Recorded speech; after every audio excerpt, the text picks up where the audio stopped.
creatine. And now you've got one gym bro telling you it'll make you go bald, another swearing it'll make you grow chest hair like a werewolf, and someone else saying your muscles will fill up with water like a sponge. Let me fix that. To answer all these questions, I became the crash test dummy for you and took creatine every single day for an entire year. Same dose, same routine, 365 days straight. And yes, I got results, but also unexpected surprises. Before I show you what happened to my body after a full year on creatine, let's get one thing straight. Creatine isn't some sketchy powder cooked by two guys in an RV in the middle of the desert. Your body already makes it. It lives in your muscles, waiting to be used as quick fuel every time you go full beast mode. Heavy squat, explosive sprints, or that one bench press rep where you pretend everything's fine while your soul leaves your body. When you lift, your muscles run on an energy source called ATP.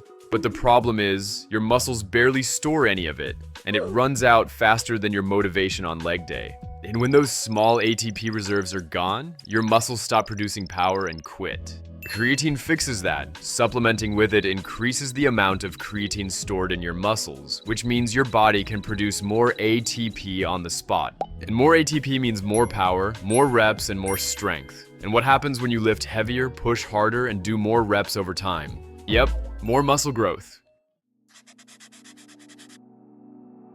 Before you even worry about results, the first thing you need to do is buy it, obviously. But walk into any supplement store and get ready to be ambushed by an endless list of creatine types. Endless choice: creatine ethyl ester, buffered creatine, gigachad creatine, and even this sparkly unicorn-flavored creatine. They all promise better absorption, faster results, and some magical edge.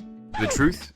It's all trash. Stamp a fancy label on it, sprinkle some science-sounding words, and suddenly your creatine is double the price. Stick to the creatine monohydrate. It works perfectly. It has zero absorption issues and doesn't need to be enhanced or optimized. So when you're buying it, flip the container over and check the ingredients list. The only thing you should see is creatine monohydrate. That's it. If there's a bunch of other stuff listed, you're paying for filler. That's why throughout my entire year, I used nothing but basic creatine monohydrate. Alright, once you escape the creatine zoo and survive the unicorn-flavored trap, let's talk dosage. And the answer is simple. 5 grams per day is perfectly fine for the majority of people. If you're a bigger dude, you can push it slightly higher, up to 6 or 7 grams. If you're smaller, you could take a bit less. But obsessing over tiny dose differences is pointless. Your muscles don't care if you took 4.8 grams instead of 5.2 grams. Creatine isn't rocket fuel where the exact milligram decides whether you explode or not. What actually matters is consistency. Taking it every day beats trying to calculate the mathematically perfect dose. So pick around 5 grams, take it daily, and move on with your life. I personally take 5 grams every day for one simple reason. It's the scoop size. Once you start taking creatine, your muscles need time to saturate with that extra creatine. You can fill it fast, or you can fill it normally. Depending on your approach, this process takes anywhere from a week to 3 weeks, and that's where the two options come in. The loading phase is basically speedrunning creatine. You take around 20 grams per day for a week, split into 4 little scoops. This floods your muscles as fast as possible, and after 7 days, boom, fully saturated and ready to go. After that, you drop back down to the normal 5 grams a day. On the other hand, the non-loading phase is the relaxed version. Just take 5 grams a day from the start. No marathon scooping, no trying to remember if you're on scoop number 2 or number 14. It fills the same tank, just over 2 or 3 weeks instead of 1. So which one is better?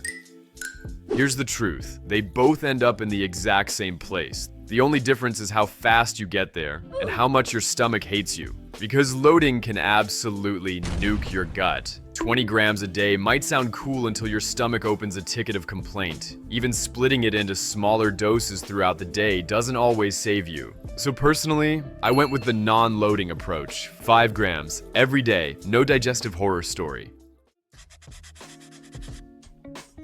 Alright, saturation handled. And now let's answer the question everyone loves to overcomplicate. When do you take creatine, and what do you mix it with? Some take it pre-workout like it's a booster shot, some take it post-workout, and some even dry scoop it at 7 a.m.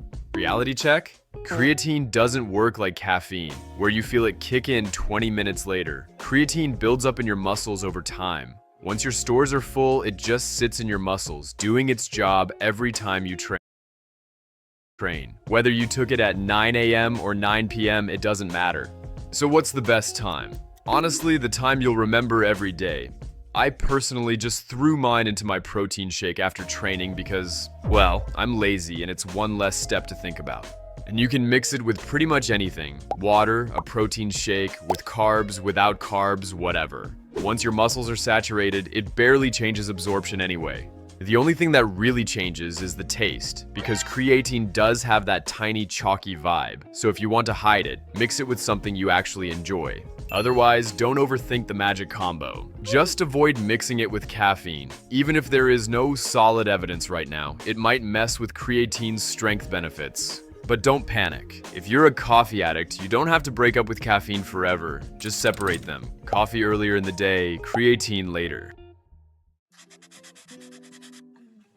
Alright, the moment you've been waiting for. Here's what happened to my body after taking creatine every single day for a full year. And let's start with the benefits.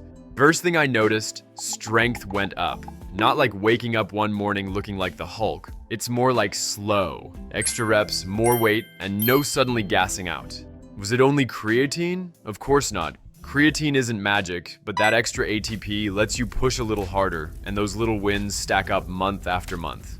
Second change, my muscles looked fuller. Creatine pulls water inside your muscle cells, not under your skin. That means you don't look soft and puffy. It's actually the opposite. You look fuller, thicker, and more jacked. Drink enough water and you'll never get that bloated look. Third change, recovery felt smoother. Less soreness, ready to lift sooner. Was creatine solely responsible? Again, hard to say, but the difference was noticeable enough to call it a win. And when you're trying to build muscle, recovering a bit quicker is a very big deal. And now let's talk about the side effects with the question every gym bro shakes in fear about. Did creatine make me go bald? Absolutely not. My hairline hasn't moved a millimeter. I mean, you got it. This whole myth came from the fact that creatine might increase DHT levels.